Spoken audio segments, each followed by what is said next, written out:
Bab 2211. Pada saat yang sama, keluarga Escliffe Su. Meskipun hilangnya Woli membuat Cheng Feng Su dan Zetian Su khawatir, hal itu sama sekali tidak memengaruhi mood Xiu Su dan Xi Fei. Keduanya tidak tahu identitas asli Woli, mereka hanya menganggapnya sebagai pelayan di keluarga. Selain itu, Ruoli selalu menjadi pengawal ZTNN dan memiliki sedikit kontak dengan saudara kandung lainnya, jadi pasangan bersaudara itu secara alami tidak terlalu peduli dengan urusannya. Saat ini, kedua saudara laki-laki dan perempuan itu berada di ruang kerja Xiu, masing-masing melihat ke komputer, melihat tangkapan layar pemantauan yang disusun oleh orang di bawah tangan mereka. Tangkapan layar ini penuh dengan wajah kuning laki-laki muda. Mereka semua adalah staf Su, dan menurut permintaan Xiu, mereka dicegat dari video pengawasan bandara utama di Jepang beberapa waktu lalu. Yang harus dilakukan saudara kandung adalah terus melihat-lihat tangkapan layar ini, mencoba menemukan sosok Charlie. Sayangnya, ada terlalu banyak video pengawasan saat itu, dan jumlah penumpang di beberapa bandara besar dalam beberapa hari melebihi beberapa juta. Memang bukan tugas yang mudah untuk menemukan Charlie dari jutaan orang ini. Keduanya telah memeriksa tangkapan layar dari video pengawasan ini selama beberapa hari, tetapi mereka masih tidak dapat menemukan Charlie. Xiu yang glamor tetap berada di depan komputer siang dan malam selama beberapa hari, matanya merah, kering, dan tak tertahankan, tapi dia terus bertarung sambil meneteskan tetes mata. Karena Xi Fei telah berjanji kepada saudara perempuannya sebelumnya bahwa dia akan mencoba yang terbaik untuk membantunya menemukan dermawannya, jadi dia tidak berani mengendur dan terus melihat-lihat siang dan malam. Melihat bahwa tangkapan layar video pengawasan dari hampir 1 juta orang telah difilter, tetapi sosok Charlie masih belum ditemukan, Xi Fei sedikit banyak mundur dan berkata kepada Xiu dengan wajah lelah, "Xiu, sungguh tidak mudah menemukan cara ini, saya tidak tahu berapa lama waktu yang dibutuhkan." Xiu melihat-lihat screenshot dan berkata dengan sungguh-sungguh, ada lebih dari 3 juta orang yang masih perlu diidentifikasi. Dari hampir 1 juta. Ini seperempat dari penyelesaian. Saya percaya bahwa 3 juta orang ini setelah membaca semuanya, Anda akan dapat menemukan petunjuk untuk dermawan Anda. Xi Fei menghela nafas dan berkata, "Xiu, jangan berusaha terlalu keras. Lihatlah matamu, warnanya merah seperti kelinci. Istirahatlah dan kamu bisa mencobanya nanti." Xiu berkata, "Saya tidak lelah sama sekali." "Jika Anda lelah, Anda bisa istirahat selama 10 menit. 10 menit? Xi Fei berkata dengan memalukan, "Kakak, jangan panggil Xiu, ganti namamu menjadi burung hantu. Jika saya terus mencarinya, saya akan menjadi buta." Xiu berkata dengan marah dalam suaranya, "Kalau begitu kamu tidak perlu menemukannya, aku akan menemukannya sendiri." Xi Fei buru-buru menjelaskan, "Bukan itu maksudku, aku hanya ingin istirahat sebentar." Saat dia berkata, dia buru-buru bangun, menuangkan 2 cangkir teh, memberikan secangkir kepada Xiu, dan tersenyum, ambil secangkir teh dan istirahat selama beberapa menit. Ada juga jeda antar kelas. Anda tidak bisa bekerja keras terus-menerus? Xiu menyesap dari cangkir tehnya dan berkata, video-video ini sudah mati dan orang-orang masih hidup. Jika kita tidak menemukan petunjuk ke Benevolence secepat mungkin, bagaimana jika ada perubahan baru dalam lintasan Benevolence? Bagaimana jika kita akhirnya menemukan petunjuk dan kemudian mengikuti jejak untuk menemukannya, tetapi dermawan sudah tidak ada lagi? Bab 2212. Berbicara tentang ini, Xiu melanjutkan dengan sedikit kelelahan, intinya adalah, satu-satunya yang benar-benar bertemu dengan dermawanmu adalah kita berdua, jadi hanya kita berdua yang bisa melakukan pekerjaan identifikasi semacam ini. Xi Fei mengangguk tak berdaya, "Kamu benar, ayo cepat dan coba temukan petunjuk dari pria itu secepat mungkin." Setelah itu, Xi Fei teringat sesuatu dan berkata, "Ngomong-ngomong, Xiu, aku akan pergi ke Aurous Hill dalam 2 hari. Apakah Anda ingin ikut?" Xiu bertanya dengan rasa ingin tahu, "Apa yang akan kamu lakukan di Aurous Hill?" Xi Fei berkata dengan malu, "Saya sudah mendiskusikan penamaan dan kerjasama dengan konser Sarah. Konser pertamanya tahun ini akan diadakan di Aurous Hill pada hari kedua kalender lunar. Aku tidak berjanji padanya sebelumnya. Aurous Hill Charity menyumbangkan 10 juta, jadi saya juga ingin pergi ke sana terlebih dahulu. Tidak hanya 10 juta ini akan diatur di tempat, tetapi juga rumah kesejahteraan utama, panti asuhan, dan badan amal lainnya di Aurous Hill City juga akan mendapat manfaat. Sesuai dengan kebutuhan sebenarnya dari lembaga-lembaga ini, 20 juta sumbangan lagi akan diberikan kepada mereka. Karena itu, Zifei melanjutkan dengan tampilan yang adil dan menakjubkan, karena melakukan amal, tentu saja, kita harus pergi. Ziu tersenyum tidak ramah dan berkata, hehe, ternyata mengejar Sarah. Tidak heran kamu sangat aktif. Zifei buru-buru membantah, jangan bicara omong kosong. Saya melakukan pekerjaan amal. Lagi pula, Sarah tidak akan pergi ke sana. Aku pergi sendiri. Bagaimana Anda bisa mengatakan bahwa saya mengejar Sarah? Ziu meringkuk bibirnya dan berkata, oh, kamu masih serius denganku, aku belum mengenalmu. Anda hanya ingin membuat benda ini sedikit lebih indah sebelumnya, dan membiarkan Sarah melihat saya saat itu? Berjanji untuk menyumbangkan 10 juta. Sebagai hasil dari mendonasikan 30 juta, Sarah pasti akan berpikir bahwa kamu adalah orang yang memiliki rasa tanggung jawab sosial yang kuat, dan kemudian memiliki pendapat yang lebih baik tentangmu, kan? Zifei berkata dengan memalukan, kamu yang paling pintar, aku tidak bisa menyembunyikan apapun dari wawasanmu, kan? Ziu mengangguk dan tersenyum, akui saja. Zifei menghela napas dan berkata, Ziu, nenek moyang memiliki sesuatu yang saya tidak tahu jika Anda pernah mendengarnya. Ziu berseru, jual lebih sedikit, bicara lurus. Zifei berkata dengan sungguh-sungguh, para leluhur berkata bahwa jika Anda melihatnya, Anda tidak dapat mengatakannya. Ini adalah keadaan tertinggi dari orang pintar. Ziu berkata dengan jijik, kamu tidak perlu mencapai keadaan tertinggi untuk berbicara, keadaan umum sudah cukup. Kamu gadis. Zifei mencibir dengan marah, dan segera mengganti topik pembicaraan dan bertanya, hei, aku akan bertanya apakah kamu ingin pergi. Jika kamu ingin pergi, ayo pergi bersama. Kebetulan saya tidak akrab dengan Aurous Hill. Ziu menggelengkan kepalanya, tidak, aku tidak akan pergi kemana-mana sampai aku menemukan orang ini. Zifei buru-buru membujuk, oh, Ziu, kamu bisa menemaniku. Hal ini bisa dilakukan dari mana saja, di mana saja. Anda bisa membawa laptop Anda keluar di jalan, di konser, di bandara di mana saja. Anda hanya tidak perlu berkemah di kamar tidur selamanya. Ziu berkata tanpa minat, kalau begitu aku juga tidak mau pergi. Anda akan meletakkan dasar untuk mengejar Sarah. Apa yang akan aku lakukan? Zifei bertanya balik padanya, kamu tidak ingin keluar untuk mencari udara segar? Betapa bermartabatnya suasana di rumah selama 2 hari terakhir ini. Ayah dan kakek telah berkulit hitam sepanjang hari, dan kamu masih tidak bisa merasakannya. Manfaatkan kesempatan ini untuk keluar dengan tenang selama beberapa hari. Apakah tidak apa-apa? Ziu ragu-ragu sejenak, lalu mengangguk lembut, itu yang saya katakan, lalu Anda bisa mengaturnya, hanya untuk keluar dan bersantai. Bab 2213. Faktanya, bahkan jika Zifei tidak mengatakan apa-apa, Ziu, yang sangat cerdas, telah menyadari ketidaknormalan baru-baru ini di atmosfer keluarga. Selain berita dari Jepang, semua berita tentang Ruoli juga ditayangkan. Dia tahu bahwa keluarga Su menikam seorang pria besar di Jepang karena menyelamatkan Ruoli. Namun, yang tidak dia mengerti adalah mengapa ayah harus berusaha keras untuk Ruoli. Masuk akal bahwa Ruoli hanyalah bawahan dari keluarga Su. Jika ada yang tidak beres, keluarga Su hanya perlu memberi keluarganya uang pensiun yang murah hati sesuai kesepakatan, lalu cukup membayar tunjangan relokasi setiap bulan. Tidak perlu sama sekali. Demi seorang pelayan, dia dibawa keluar dari tangan Departemen Kepolisian Metropolitan Jepang. Seberapa tinggi biaya di balik ini, Anda bisa mengetahuinya dengan sedikit brainstorming, setidaknya 100 kali lebih banyak dari tunjangan pensiun dan penyelesaian, yang tidak berharga sama sekali.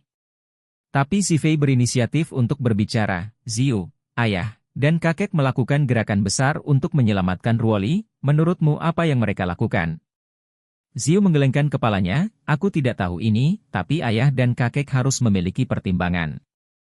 Zifei berkata, tapi saya memikirkannya, saya selalu merasa bahwa masalah ini tidak hemat biaya, dan Ruoli tidak dapat membantu keluarga Su menghasilkan uang.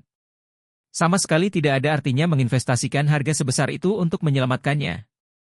Ziu mengangkat bahunya dan berkata sambil tersenyum, aku tidak bisa memahaminya, jadi aku tidak memikirkannya lagi. Zifei berpikir sejenak dan berkata, Apakah mereka ingin menggunakan ini untuk meningkatkan kesetiaan orang kepada keluarga Su? Zhou menggelengkan kepalanya dan berkata, lebih dari 50 orang ditangkap bersama. Hanya satu Ruoli yang diselamatkan. Orang-orang pasti merasa tidak seimbang di dalam hati mereka, dan mereka tidak tahu harus berpikir apa. Iya. Zifei menghela nafas dan berkata, saya tidak bisa memahaminya, saya tidak bisa memahaminya. Zhou berkata, oke, ini bukanlah sesuatu yang harus kita khawatirkan. Ayo cepat dan temukan dermawanmu. Keluarga sekarang kekurangan pasokan Master Top. Jika kita dapat menemukan si dermawan dan membiarkan si dermawan membantu keluarga Su, ini pasti akan meringankan sebagian besar kepentingan langsung keluarga. Zifei mengangguk, kamu benar. Kekuatan dermawan, saya khawatir 10 atau 8 Woli tidak akan bisa menyusul. Jika dia bisa tinggal di keluarga Su untuk bekerja, itu pasti akan menjadi pencapaian yang luar biasa. Tokyo, Jepang. Dalam satu siang, Departemen Kepolisian Metropolitan dan Departemen Keamanan Dalam Negeri bersama-sama menangkap semua anggota bela diri maritim yang berpatroli di dekat Teluk Tokyo pada malam hilangnya Ruoli dan memisahkan mereka untuk interogasi mendadak. Di dalam negeri, departemen dengan otoritas dan prioritas tertinggi adalah Departemen Keamanan Dalam Negeri. Karena bagi suatu negara, tidak ada yang lebih penting dari keamanan dalam negeri. Jadi, ketika Homeland Security keluar untuk melakukan sesuatu, semua orang harus menyingkir. Persis seperti Amerika. Departemen fungsional terkenal di Amerika Serikat adalah FBI dan CIA dan NSA. FBI adalah Biro Investigasi Federal AS, yang berada di bawah Departemen Kehakiman. Secara umum, ini bertanggung jawab atas kasus domestik utama dan kasus yang tersebar di banyak tempat, terutama di banyak negara bagian dan kabupaten. CIA adalah Central Intelligence Agency, yang bertanggung jawab untuk mengumpulkan semua jenis intelijen tentang pemerintah asing, perusahaan, dan teroris. FBI dan CIA sangat umum dalam drama film dan televisi, sehingga pada dasarnya bisa akrab di seluruh dunia, tapi tidak banyak orang yang tahu tentang NSA. NSA adalah Badan Keamanan Nasional Amerika Serikat, badan intelijen terbesar pemerintah AS, dan organisasi yang mempekerjakan paling banyak ahli komputer, ahli matematika, dan ahli bahasa di dunia. Meski mereka tidak sering tampil di hadapan publik, namun prioritas mereka dalam melakukan sesuatu tidak ada bandingannya. Bab 2214. Hal yang sama berlaku untuk Departemen Keamanan Dalam Negeri Jepang. Jika Departemen Keamanan Dalam Negeri menangkap anggota pasukan bela diri untuk diinterogasi dengan alasan mengancam keamanan nasional, bahkan komandan tertinggi pasukan bela diri tidak memiliki hak untuk berhenti atau menginterogasi. Dan semua anggota pasukan bela diri juga sangat jelas bahwa begitu mereka terlibat dengan Departemen Keamanan Dalam Negeri, tidak ada hal baik yang harus dilakukan, dan mereka harus dikuliti jika mereka bertahan hidup. Oleh karena itu, orang-orang di pasukan bela diri memiliki ketakutan alami terhadap Departemen Keamanan Dalam Negeri. Justru karena reputasi Departemen Keamanan Dalam Negeri itulah di antara anggota tim pembelaan diri yang ditangkap karena interogasi mendadak, beberapa orang dengan kekuatan psikologis yang tidak mencukupi segera mulai menunjukkan kaki mereka. Apalagi, orang-orang di Departemen Keamanan Dalam Negeri hampir semuanya elit suatu negara. Kelompok orang ini tidak hanya sangat cakap tetapi juga telah melakukan berbagai tugas rahasia.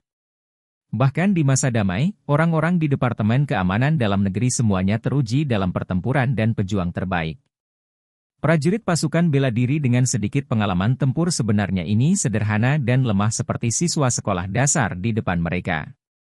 Oleh karena itu, Departemen Keamanan Dalam Negeri menangkap beberapa anggota tim pertahanan diri yang tidak cukup baik untuk menyerang dan dengan cepat membuka terobosan. Beberapa jam kemudian, konteks seluruh insiden telah diselesaikan oleh Departemen Keamanan Dalam Negeri. Yang membuat Tomo Suzuki sangat bersemangat adalah bahwa Nanako benar. Pasukan bela diri memang berkolusi dengan keluarga Su dari Tiongkok. Selama transfer Woli. Tak hanya itu, operasi termurah mereka pun sengaja membenahi TMPD. Ketika Ruoli diserahkan ke Departemen Kepolisian untuk didampingi, menurunkannya, dan menyerahkan semua tanggung jawab kepada mereka. Aula video mengalami keluhan yang sangat besar. Dan motif mereka bersatu dengan kekuatan asing dan menggantikan penjahat kunci domestik ternyata ingin melepaskan, mencari pujian untuk diri sendiri, dan mendapatkan perhatian sosial. Ini membuat Tomo Suzuki kesal. Menurutnya, aksi pasukan bela diri ini seperti pencuri yang membakar rumahnya lalu memadamkan anak beruang yang meminta pujian dari orang tuanya. Usai mengklarifikasi hal tersebut, Departemen Keamanan Dalam Negeri segera menggelar kabinet dan mengadakan rapat darurat dengan kabinet untuk membahas langkah-langkah penanggulangan. Kabinet juga dikejutkan dengan kejadian ini. Tidak ada yang pernah berpikir bahwa harus ada kolusi tingkat tinggi yang bodoh dalam pasukan bela diri, yang tidak melakukan apapun untuk kebaikan dan kecerobohan kecil, menyebabkan kerugian besar bagi negara. Akibatnya, Kabinet segera bekerja sama dengan Departemen Keamanan Dalam Negeri untuk segera merumuskan solusi. Pertama, secara diam-diam tangkap semua eksekutif SDF yang terlibat dalam masalah ini, dan segera publikasikan kasus tersebut, dengan menguraikan secara rinci semua penyebab dan konsekuensi persekongkolan keluarga Su dengan SDF, serta fakta bahwa penyelamatan keluarga Su palsu dan tindakan itu melanggar hukum. Kedua, keluarga Su harus diminta untuk mengantarkan Ruoli ke TMPD dalam waktu 24 jam, jika tidak, semua bisnis keluarga Su di Jepang akan diblokir secara permanen, dan anggota keluarga dekat keluarga Su akan selalu dilarang memasuki negara tersebut. Malam itu, ketiga pengurus SDF yang terlibat dalam kasus tersebut ditangkap di rumahnya masing-masing. Ketiga orang ini dianugerahi jabatan pasukan bela diri dan pemerintah Jepang karena berhasil menangkap Ruoli dan lainnya di Bandara Osaka. Tapi sekarang, ketiga orang ini semuanya telah direduksi menjadi tahanan yang membahayakan keamanan dalam negeri. Di saat yang sama, TMPD dan Departemen Keamanan Nasional secara resmi mengeluarkan pengumuman kepada dunia. Tsunami yang ditujukan pada keluarga Su berteriak saat ini. Bab 2215. Larut malam. Yenching. ZYNN kembali ke rumahnya tanpa disembunyikan. Pada saat ini, suasana hatinya sangat rumit dan dia benar-benar bingung. Baru malam ini, ibu kandung Ruoli, Ying Xiuhi, datang ke Su Group untuk menemuinya. Begitu keduanya bertemu, Ying Xiu dengan cemas menanyakan keberadaan Ruoli. Namun, ZYNN tidak tahu harus menjawab apa. Karena dia tidak tahu kemana Ruoli pergi. Dia menghilang seolah-olah dunia telah menguap, tidak meninggalkan petunjuk. Ying Xiu, yang kehilangan satu lengan, berlutut ke arah ZYNN sambil menangis, berharap dia bisa menerima bahwa Ruoli adalah putri kandungnya, dan melakukan segala kemungkinan untuk menemukan keberadaannya. ZYNN setuju. Ruoli adalah putri kandungnya. Ini didukung oleh hasil DNA. Selain itu, Ying Xiu memiliki anugerah yang menyelamatkan nyawanya saat itu. Alasan mengapa Ying Xiu kehilangan lengannya sepenuhnya untuk menyelamatkannya. Oleh karena itu, apakah itu untuk wajah putrinya sendiri atau wajah penyelamat, ZYNN tidak bisa menyembunyikannya tetapi setuju. Namun, jantungnya terhalang. Karena dia menemukan hal seperti itu untuk pertama kalinya. Untuk pertama kalinya, tidak ada petunjuk keberadaan orang itu. Setelah itu, tangan dan mata keluarga Su terbuka ke langit. Di masa lalu, selama mereka ingin memeriksa, tidak ada petunjuk bahwa mereka tidak dapat menemukannya. Tapi kali ini, keluarga Su bingung. Oleh karena itu, ZYNN juga sangat khawatir dengan situasi Ruoli saat ini. Yang dia takutkan bukanlah dia tidak dapat menemukan Ruoli, dia takut Ruoli mungkin sudah tidak hidup lagi. Karena itu, saat pulang ke rumah, dia selalu merasa sangat berat. Iya. Saat ZYNN membuka pintu kamar tidur, seorang wanita paruh baya yang glamor keluar dari kamar mandi. Wanita ini baru saja menghapus riasannya dan mandi. Rambut panjangnya dibungkus dengan topi pengering rambut. Meskipun dia telah menghapus riasannya, kulitnya masih sangat halus dan bersih.